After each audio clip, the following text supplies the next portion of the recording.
Okay, so welcome to the third class of computer vision.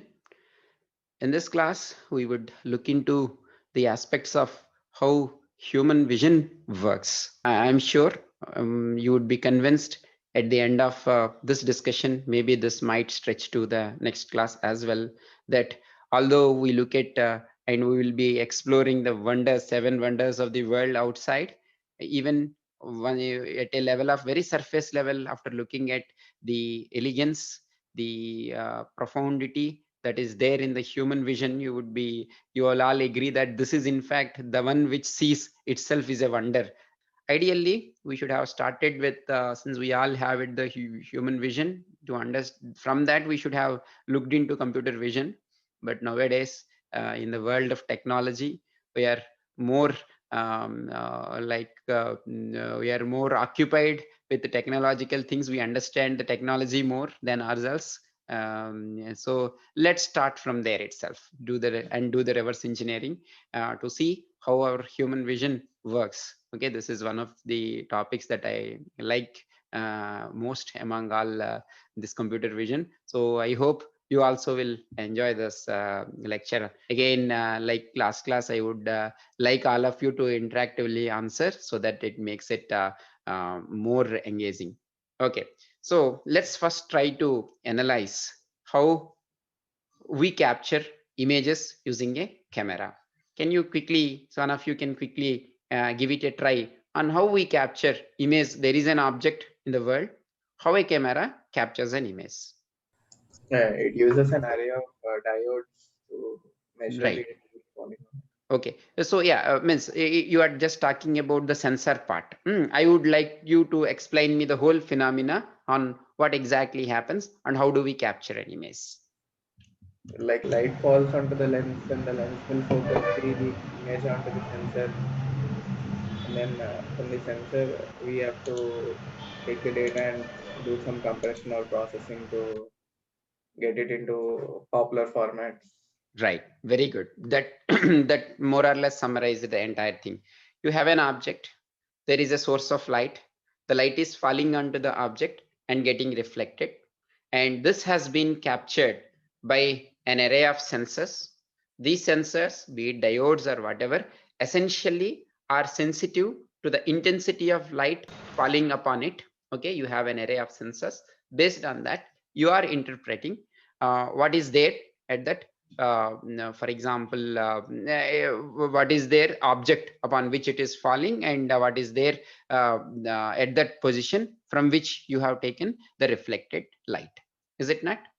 Okay, so let me just extend it a bit more. Let's see few more intricacies of acquiring the image. Let's say, for example, I want in my whole process now I would like to have a control over what is the object that I would like to capture. In other words, let's say I know, for example, you are taking a photograph of yourself, a nice photograph. Okay, then you want it to be you be more focused. You should be in focus in your image. Okay, let's think about the not the just the camera you are having in your mobiles, but like the SLR cameras that you have. So for example, you want an object to be in focus. What will you do with that?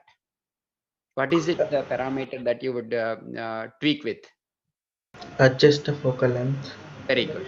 So in other words, you adjust focal length of what? Focal length of the Lens. lens that you have in camera. So it's like the light is coming, you have a lens within your camera that makes it to converge to a point, and once you change the relationship which gives you what is in focus is in fact the focal length of the camera. So that's what you would adjust in order to see your object of interest being highlighted with a clear contrast, right? That's good. So another thing, maybe just one more question I would pose.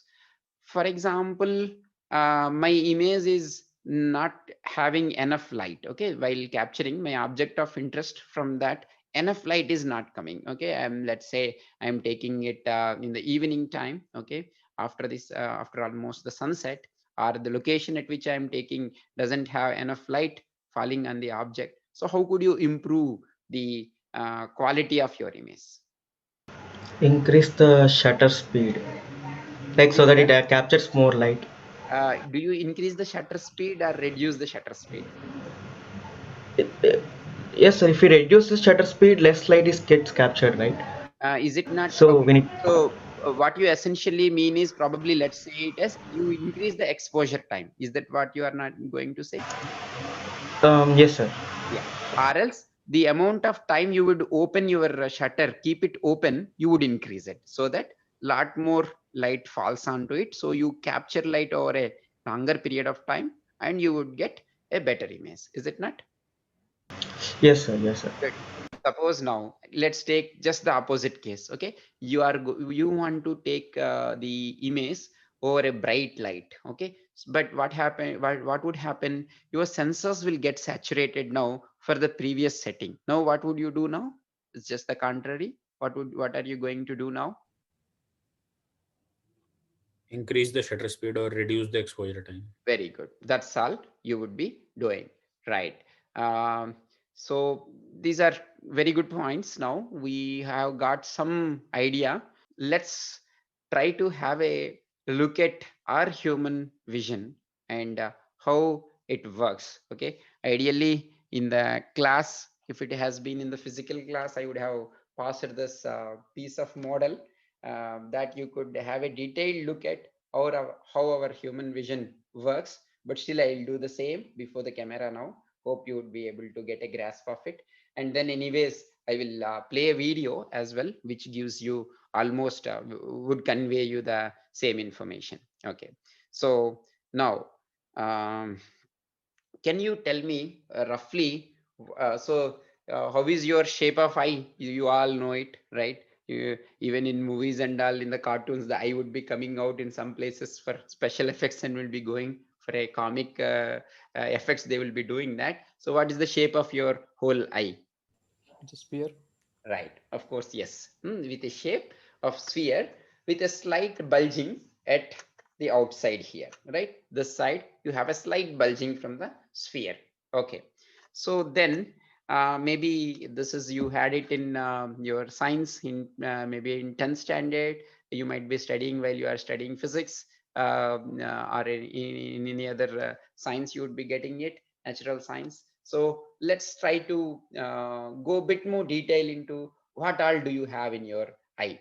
So any idea, like for example, what you see in our eyes on top here, okay, this white region, transparent region, white color region.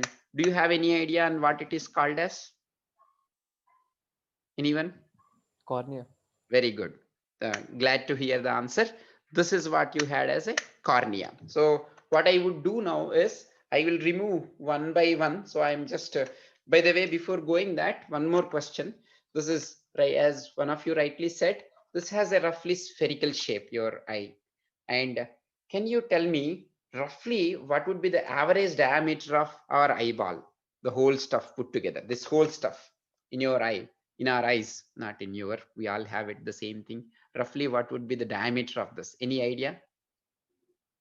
Any guess is also appreciated. 2.5 centimeters. Excellent. Okay, very good. I think some of you have very good knowledge about the eye. That's true. This is an amazing embedding of everything in a size. So 2.5 centimeters is means the whole thing is, the diameter is just 1 inch roughly. That's what the average size of the eyeball is. So whatever we are now going to see is, always remember that the whole thing, what we are seeing is, everything is embedded in a space of a sphere which has a diameter of around 1 inch. Okay. So now I will, so first thing, okay, by the way, you also, I used to see lot my eyes, observe my eyes once I see these parts, because otherwise we won't even recognize that we have so many parts. Okay. So this part we covered, which is the top layer. So after that, what is the primary one that we had after that? What is the other one you see there? So maybe I'll show you the structure also. Okay. So this is the one which is there next. Okay. You could all, I hope, could correlate it what we all possess, we are all bestowed with. So what is this referred to as? What is Eyesight. this? Iris.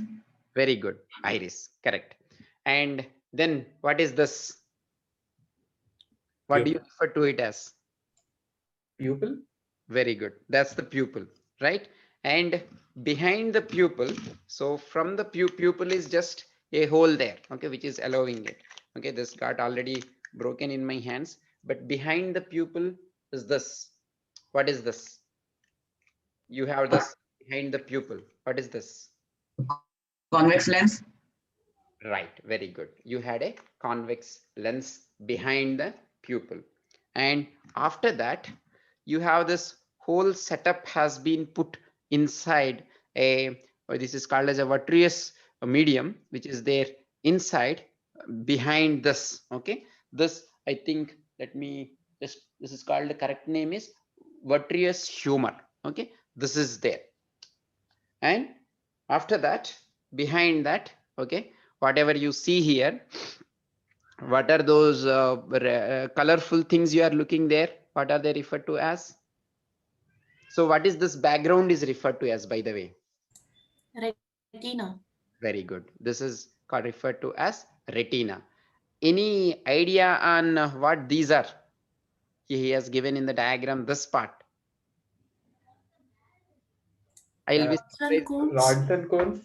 No, not this is not rods and cones. These are the muscles that we have, okay, that helps you to hold things. We will see in more detail of that, okay. And whatever you have here backward, you also have the rods and cones are also there at the back of it. So this is roughly, this is again, lot of details have been skipped here purposefully, okay, because this itself to understand, it would give us, this is like tip of the iceberg, you could say. That itself is quite amazing. So we would take a look into each of them and we'll try to understand. Now again, let's come back to our initial comparison with the images that we are capturing with a camera. See, suppose I have a book with me, or I have a mobile with me here. I'm looking into it. While I'm looking here, this I'll be able to see very clearly. Then I want to see something which is far away from me. Okay, whether some bus is coming or some people are coming, just, or even the nature and the mountains I'm looking at. Then I'll be able to see that very clearly. How come is this possible?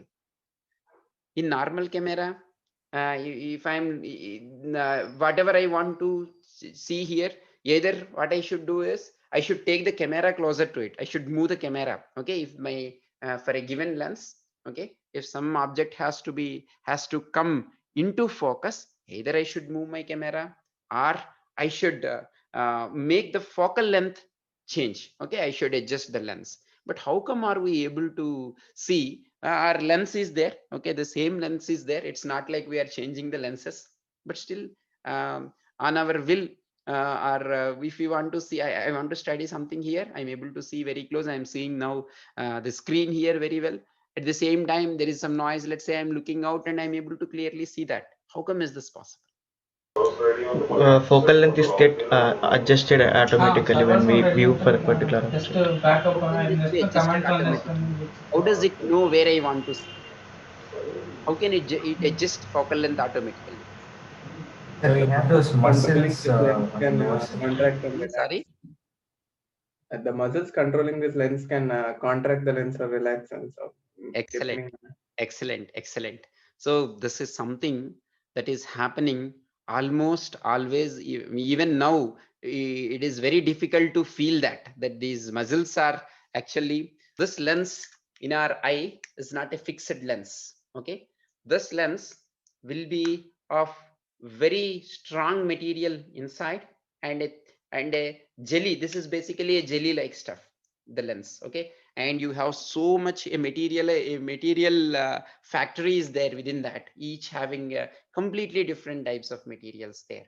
And this, even this jelly like material in the center, this is very strong relatively. This has a lot of flexibility on both sides. So if you look at here, these are called ciliary muscles. So basically this ciliary there is a, this has been kept hanging. Okay, the lens is hanging in our eye, backed up by this part which is there. Okay, which here you call it as vitreous humor.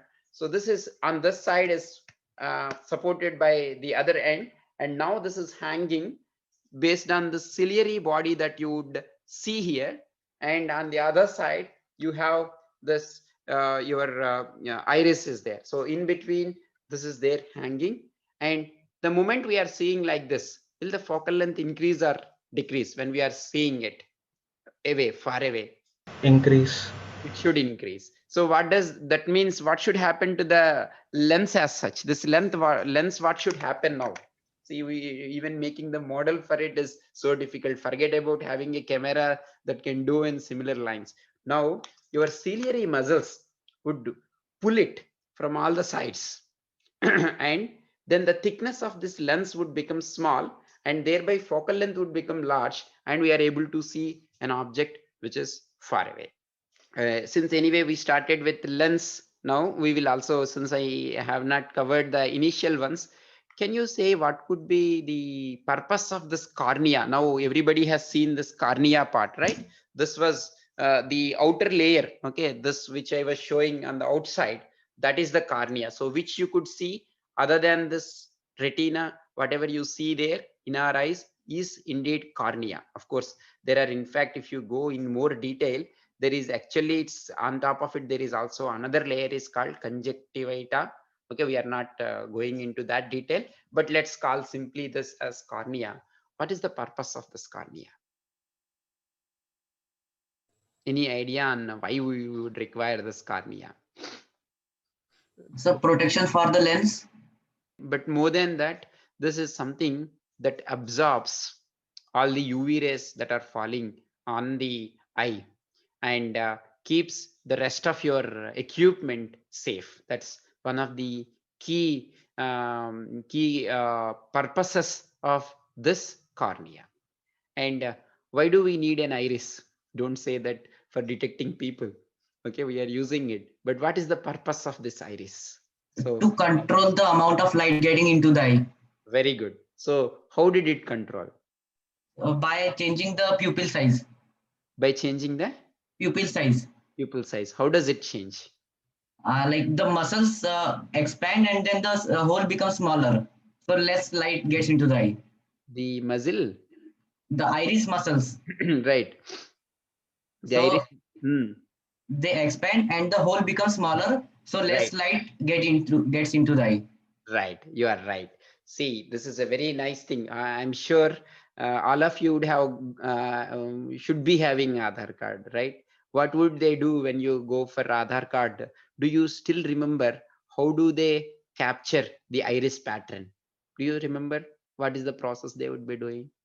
So they tell us to put our eyes into some machine where they increase the brightness Very and good. then capture the iris. Very good. Excellent. That's right. See, it has this iris has all sensors of light, okay, connected to your brain again. That tells you how much light is falling on that. If that light is too much for your eye to make any assessment, then again from the sensor comes actuator, which would make the hole, okay, which we call it as pupil, very small. So the amount of light that goes into your eye would reduce. So that is why if you are in a low light, what should happen is more light should go inside it. So for that, what you need to do is you need to increase the aperture here. You need to increase the pupil size here. So then what would do, this elastic body, now iris, the muscles and all would stretch here, okay, in the opposite direction, and make the pupil large so that more light goes into it. On the contrary, when you are in a very high light condition, then what it does is the iris shrinks or pulls towards the, makes the pupil smaller and smaller. All right, so the amount of light that goes would still, overall light that goes into it would remain more or less same, despite in which lighting condition you are in. So that's a very important purpose of iris. Okay, beyond using it for detections, iris based biometric approaches, it's the key purpose of it is that's how we are using as a byproduct. Just like your finger impressions, all our fingerprints are different. The iris is even more different. Okay, there are studies that tells you this is more unique than even your fingerprint. Okay, and then since they want to capture the entire pattern very clearly, what they do, if you recollect, they would first put lot of light onto your eye, so that then your iris pattern would become more clear. Otherwise what would happen, this would cover the pattern, it would kind of obstruct the entire pattern, right? So then you would capture the pattern in a more clear way. That's just to tell you one like where we could observe. I'm just telling that. Okay, so this one could observe perhaps even some putting on the light and all, but then you won't be as such able to see unless you take a photograph. But maybe you should be careful if you are keeping too much of light into your eye. You should just need to be careful. That is the purpose of this iris. Okay, and then so we have seen the cornea here, we have seen this chamber where this whole ciliary muscles are there, your iris is there, and then there is a pupil. After that there is a lens here. It is through this lens now it is getting focused. So where does it get focused now? It gets focused on now the screen. You need a screen where you wanted to put the whole stuff, and that screen is referred to as retina. And this retina has multiple types of sensors. Okay, and there are, in particular, the broad classification is into two types. Any idea on what they are referred to sense the light? There is a broad classification for the kind of sensors that you have on the retina. Rods and Rods and cones. Very good, very good. Rods and cones. Can you say a bit more about these rods and cones? One of them captures the colors, and another one captures the black and white Right. colors. Yeah, it's almost correct. Which can you say also which one captures what? I don't remember that. Anyone can give it a try? sir, the cones capture the color and the rods capture the intensity of light. Very good. Did you come prepared for the class or what? You are saying very precise answers. Very good. Glad to hear that. Okay, so the rods are sensitive to intensity, and the cones are sensitive to color patterns. Okay, so the rods will tell you either the presence or absence of light. On the other hand, cones will tell you the details about the color of that particular the proportions of colors that are there in your eyes. And again, there is further classification into the cones also, which we will not go in more detail. It's not, we see, for example, red, there are sensors within the cones. One receptive to red, another receptive to green, another receptive to blue. Okay, these are RGB, predominantly receptive to red, predominantly receptive to green, and then blue. And there is a certain alignment on how they have been kept in the eye. So it's not like it's not randomly there. There is a definitive alignment of these sensors within the eye. Okay, and then anyone have any guess on what could be the number of rods that we might be having in our eyes? How many? This is, understand this. This is a 1-inch diameter sphere. Okay, on back of it, it is there. It is not there fully. The red, again, see what you could see is, for example, it's not like you could see everywhere. You could see almost in this direction. Maybe if you consider this as 0, I could see here up to, let's say, something around 80 degrees here, something around 80 degrees here. So that means it is only in those regions. So if you observe here, it is in this region you have this retina part up to here. Okay, so what do you think, how many cones would have been pushed into it or would have been packed into it? Any idea? Just throw some ballpark number.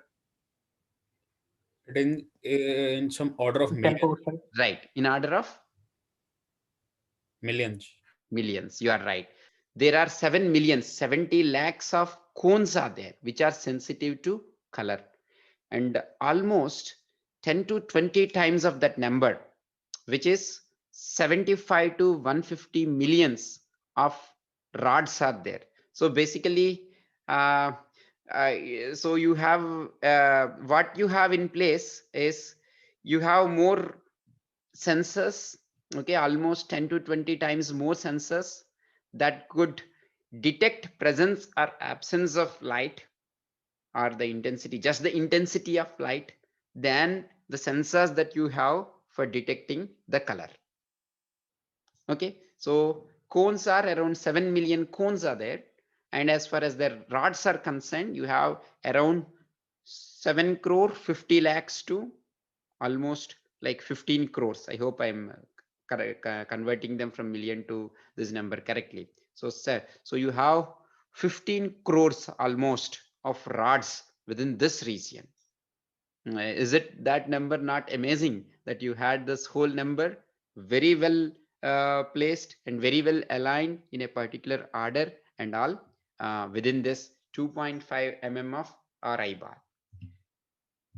And so again, there is another thing. So now these are all there, well and good. Where to place what? This is a very important engineering optimization problem. Again, it's not just about dumping so many sensors into it, because once you are taking so many readings, okay, so many measurements, you also need to process. Okay, everything has to be, it's not like a deep learning algorithm which is energy hungry. Okay, generating a lot of heat. The heat generated, if you look at the magnitudes of it, is very huge. You need big workstations. That itself is consuming a lot of power. So the wonder is not just about the number of measurements or sensors you could put into or dump into it, but the wonder is also about how you place them, where you place them optimally, and how you combine and merge this, use this information. Okay, that's also is very important.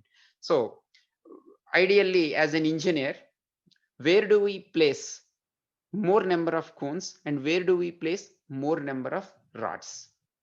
This is your eye now. Another perhaps is a more easier one to visualize. We have seen this cornea. Okay, this is where you have all this iris and all. There is a lens here. This is your vitreous humor. Now this is your retina covering around from here minus 80 to plus 80. Now you are given the task of assume that you are given the task of put your cones and rods for yourself in your eyes. So where do you keep them and how do you distribute them?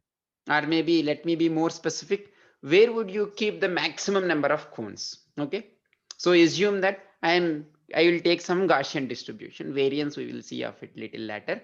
But where will you put the maximum number of cones? So we'll concentrate it towards the center of the retina, sir. Very good. It's not the, as such, the center is hard to say, but would rather you would say the visual axis. Okay, where your focal length center of your lens is passing through. See, when I am looking at the screen now, I would prefer be able to distinguish the colors, see the colors very clearly on the screen. And suppose somebody has opened the door of my room, it is enough for me just to see something moving there, someone coming there, entering there, some change of light, seeing that is good enough. Similarly, assume that I am driving a car. Just I should have the best possible information. See, the best information is given by the cones. The rods would tell you presence or absence. In case of presence, the intensity, it is only sensitive to the intensity level. That's all it would, low intensity, high intensity, that all only it will tell.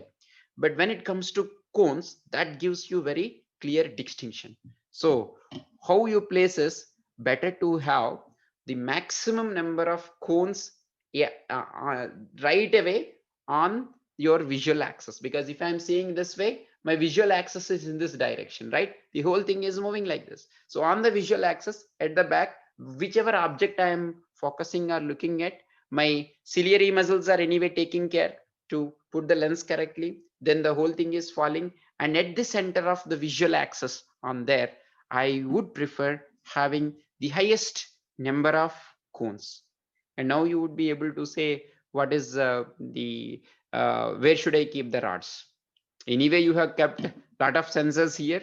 Okay, this is by the way referred to as fovea. Yellow like region would be there. In fact, there, that is called as macula. We will not again go into those details because we just want to get a big picture of it. We are not going into the nuances of it. But fovea is good enough, that focal length where it is passing and where you have the highest number of cones. So obviously now, better don't invest in that little place, whichever is there. You have put there large number of sensors, cone sensors, okay, color sensors, and the latter places just detection, intensity detection sensors you go and put in the rest of the region. Does that placement make sense? Let me now show you. This is the diagram that tells you how they are placed. See here, this is the 0 degrees, so optical axis, and you are looking at this side 80 degrees and this side 80 degrees for each of the eye. And this one, this line in solid line, is telling you how many number of cones or rods are there per mm². So let's not worry about this number as such, just see the relative magnitude. You could see here this part, I'll come to this, but just for now, you notice here there is a maximum number of cones here. We will revisit this graph again shortly. And then you would see here, then there is a Gaussian curve of cones going on, and this dotted line is telling you the rods. And of course, this rods, there will not be any rods at the center. Okay. Now, again, another beauty, there is a very beautiful wiring that is happening inside your eye. It's not like you will run one wire. See, basically, this is all capturing the signal. It has to go to the main your computer. It has to go in a normal camera, some processing unit. It has to go. So there are wires going there. Okay, wire is a very crude word. So the optical fibers are going from here to the head. So the the not so optimal way is to run one wire for each of those ones. So you could imagine the number of wires you have to run, 150. So around 160 million wires have to go to where does they go? What is the region in the brain that helps you to again build the whole image from it? Any idea of what that region of the brain is referred to as? Or you might be all knowing it would be there on the back, okay, of your brain. That's referred to as visual cortex. So the whole wiring, there is a very optimal way, again a very wonderful way. We will not have a chance to go into details, but the way you wire it, the way you combine and fuse and only let few wires go out and give the signal after some processing, means the wiring itself has some processing in a way, and then only that would go to your brain, back of your brain, visual cortex from here. So then to let the wire, just like in your houses, you make a hole and put it out. So all those wires have to come. So you have to make a hole here. So what would be the first? So where should we make the hole? What would happen if I had make a hole right away at the center of my visual axis? See, this wire, I have to let it go through from the whole eye. Okay, this whole eye, I have to somewhere let it go out, right, to the brain. So what would happen if I had put it right away on the visual axis? I will lose maximum amount of light. I would lose maximum. Amount of light which is entered the eye, it will be lost. Right. So see, basically you have to give a hole there to let it go. So you cannot have a sensor anymore there. That means you could see everything except what is there right away you are looking at. Okay. At least we should be, I think we all could appreciate the nice design by the nature. Thanks to it, it didn't kept this optical disc and this optic nerves going on right away at the center. It has given some passes through it, and also it has wired all the structures in such a way that this also will this referred to as a blind spot. We all do not realize it, that there is, so basically here you hope you are able to see the cursor of on my system. So here you cannot have the sensors, so you cannot see at that part, but we never realize that, which is a wonderful thing, because it does interpolation from the rest of the places. The reconstruction algorithm we had in brain has a nice way, and the wiring also, hardware also perhaps plays a very vital role in that. It will cover up, and based on that it will give you, interpolate the information in that region of that back of your eyeball. Okay, the retina part, it does that. Okay, which is a very nice thing. So now let me again take you back to this part now. So this is roughly there. If you look at here on one side at an angle roughly around 20 degrees. Okay, that's why you would see here.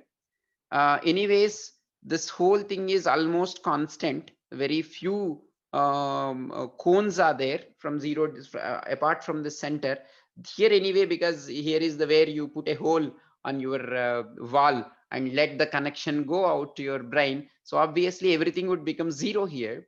And then again, this is where you have a Gaussian curve with a low variance. And here you for example, these are the cones.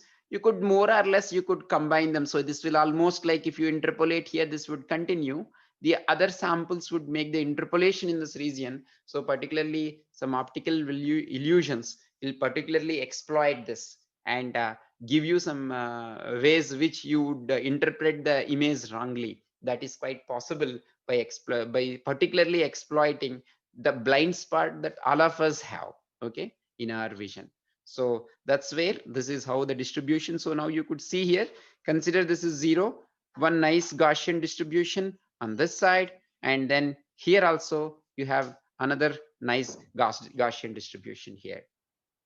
Is that clear? So now next let us come to the maintenance part of the eye. Okay, so how do you think the external maintenance of this eye can be done? How is it done? You have any idea how some maintenance, some dust could be falling on the eye? Okay, we need to clean that. What do you think we can do about it? Is there any regular maintenance going on for the eye? We flap our eyes, sir. We close Right, and open. right. So what is happening when you are flapping your eyes? How is the maintenance done? Why do we flap our eyes? How do Like some liquid will be generated at the outside of cornea, so it cleans, wipes out the Right. dust. So is the cornea going to generate it, or is the cornea getting cleaned by some liquid coming out? No, there's a tear duct that generates tears, and then Right. So if you look at here, there is on top of your eye. Okay, these are so not antibiotics are not just sold in medical shops. Okay, a lot of antibiotics are being generated automatically in our body, and then that liquid, every time you blink your eye, it is in fact every time it is cleaning. Okay, and then where does this after the cleaning, where is the path for it to go? How does it go? Where does it has the sump for it to go out? How does it go? Any idea? Because there is liquid coming out cleaning, that antibiotic are very that could clean, and it's in fact antibiotic. So it has the it can clean the dust effectively. So where does that liquid go? Is it where the tear glands, like since it's low volume, it will just go there and evaporate? Right. No, does it just evaporate, or is there any path for it? That's my question. Is there any outlet for it? Now, you rightly mentioned that. So in this region, we have the tears generation mechanism that generates the tears. So when you are blinking your eye, so this, you are blinking your eyes, when you are closing it, it cleans it. But where does it go? It evaporates to a large extent, but the connection is there to your nose, to all our nose. Okay. So this is how it would be. From here, it would come. So that's why, for example, when our nose is blocked, that is when we will get watery eyes. Okay, and for some people particularly as we grow older, what would happen is this path from where it goes into the nose, okay, that also gets blocked. Then they would kind of put a like a high speed jet into this, okay, and then they clean that path, and then it will again hopefully would start functioning properly. There is a puncture here, so puncta they call it, maybe a puncture, like there is a hole here from where this goes out, and then this path would go into our nose, and most of them, unless in extreme conditions, this would evaporate, as you rightly said, or else this could in fact connection is there to our nose. So when this gets blocked, for example, then this cannot come anymore into the nose. So that is when you get watery eyes there. Okay, hope that part is clear. So yeah, another thing really amazing is how you are getting a projection of it. See, we are getting the whole projection on a spherical surface, but we would never see the objects being spherical.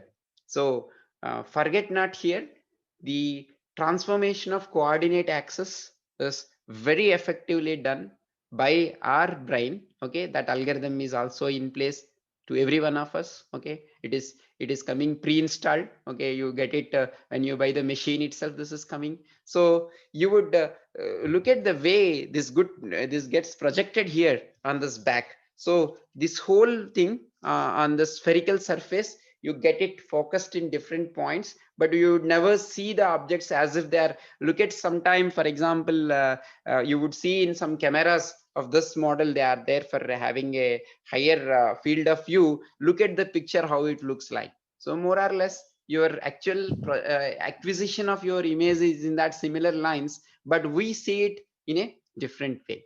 So thanks to again the algorithm running at the back of your mind, which is taking care of appropriately transforming the coordinate axis also.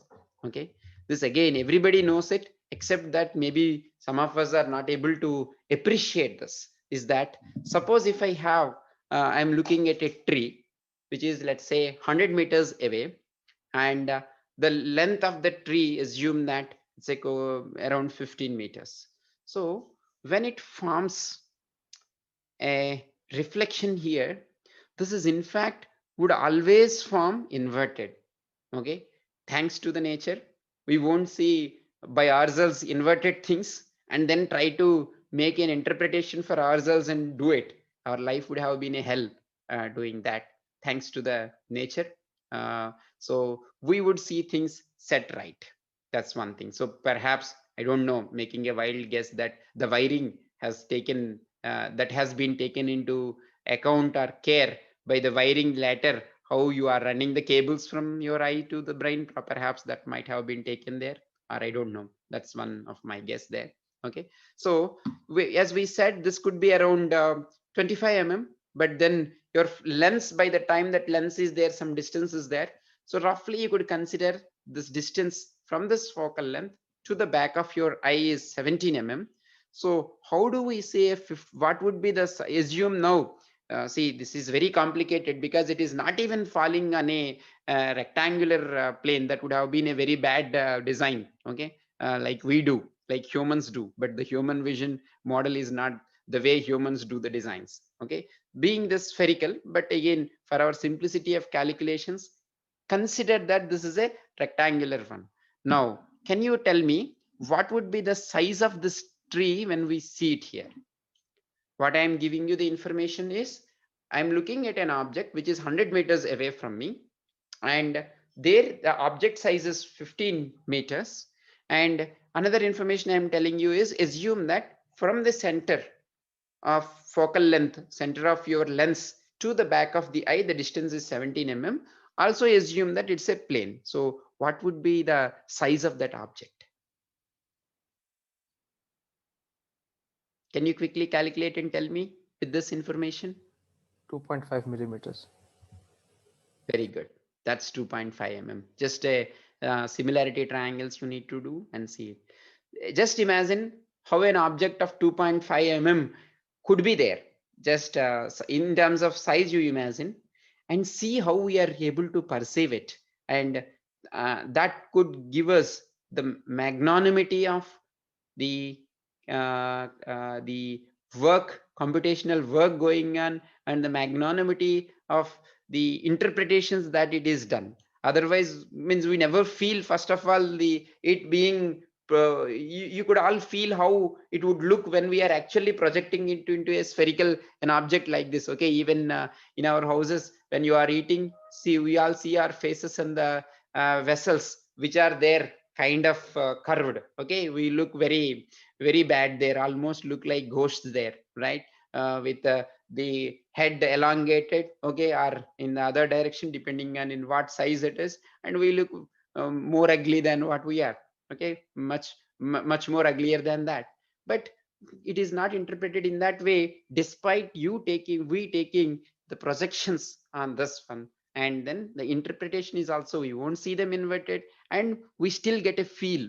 Okay, this is something acquired over the years for us after we are born. It's not like it's just there pre-installed. It is all human learning. Okay, much better than a machine learning here. So this is what we learn and do it. Okay, so again, there are many other aspects of how our eye adapts to brightness, how we can discriminate brightness. Okay, and then some aspects of brightness where it is misinterpreted, and you would also, initially we would feel that this is bad, our eye is not able to do well, but later you would realize that if it had been the other way around, we would have been in trouble. Like for example this one. Okay, once we see perspective modeling, then only we realize certain things about it, and then few other aspects of the visual spectrum we would see in the next class. Okay, so I'll stop here for now.